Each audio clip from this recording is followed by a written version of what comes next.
Your 10 questions about freelancing answered in 10 minutes. Hello everyone, my name is Hira Said. On this space, I create videos about content, freelance, entrepreneurship, and I also share some of my life lessons. If you're new here, do not forget to hit the subscribe button and also press like on this video because it helps me grow my channel.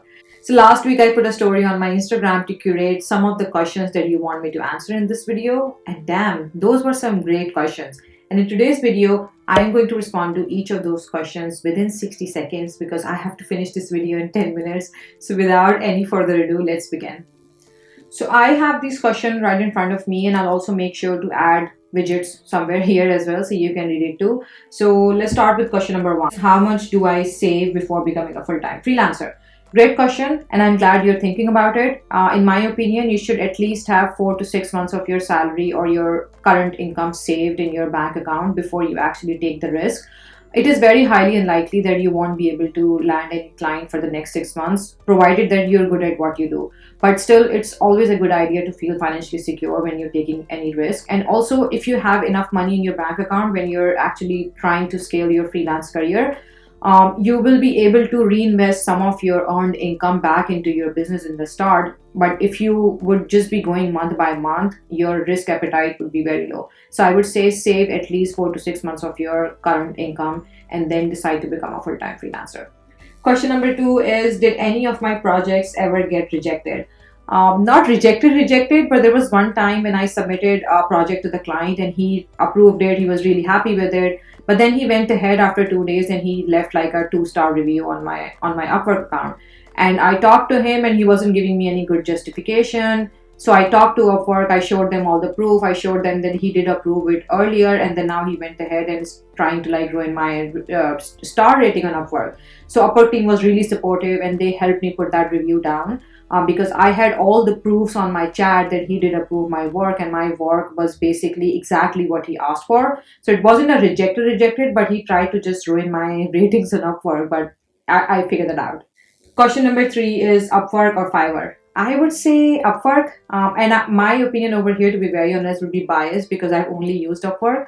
But if somebody would ask me either or, I would always go for Upwork because I feel it has better projects. But again, my opinion would be biased. Next question is how to scale your freelance business. So there are two ways to do it. Either you start turning it into an agency or build a team, or either what you can do is you start adding more services under your belt. If you're a writer, start providing editing service or proofreading services to clients as well. And then maybe start outsourcing that work to somebody else. These are the two ways I feel is the really good step to start scaling your freelance business. Next question is there a field to becoming a translator? So let me do a quick search for this response on Upwork and see if there are any jobs on Upwork that are related to translator industry. So here I am on Upwork. Let me just do a quick search about translation. Here you go. There are multiple jobs where if you're a translator, you can apply. So here's your answer. Yes, there is a field of becoming a translator. Next question is how to land international clients without utilizing freelance platforms. Great question, Rimsha. I would say you start by building your own sales funnel or create lead magnets around either on your website or on your social media. This is a very sustainable way to keep getting clients instead of just relying on freelance marketplaces like Upwork or Fiverr. Next question is how to approach new clients. Start by providing them value. Start by building enough social proof that you're the right person for the job.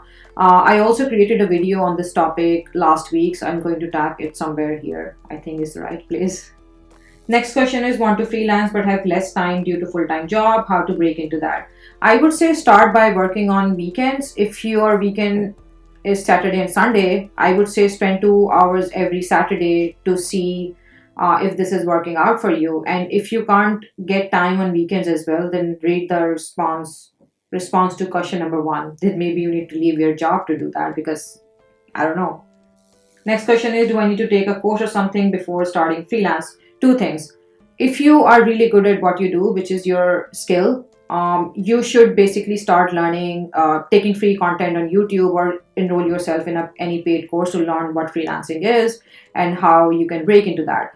But if you are still not sure what you want to do with freelancing, I would say spend more time on polishing your skill first. Until or unless you won't be good at what you do, no matter how many courses you'll take about freelancing, you will never be successful at it. Next question is, do you really need to make agency after a certain time? It's all very overwhelming. Great question, Maruk. So there are two ways you can still earn great income after a certain time through freelancing without actually building an agency. Number one is obviously start building a course. When you create a course, you can also earn passive income. Even around that course, you can create a lot of master classes. Or number two is obviously start consulting calls. Consulting for the clients instead of actually working for them is a very high ticket paying job instead of you working as a freelancer. So after 7-8 years, you're in a really good position to start consulting clients instead of just giving them your services. So I only could pick 10 questions from all the questions you guys sent me. I am hoping that I'll do this video again. So if you have any questions about freelancing and you want me to make this video again, feel free to drop your questions in the comment section. If this video turns out to be really good and you enjoy it, I might make this a series and start posting like responses to 10 questions about certain topics every week. Thank you so much for watching. I hope to see you next time.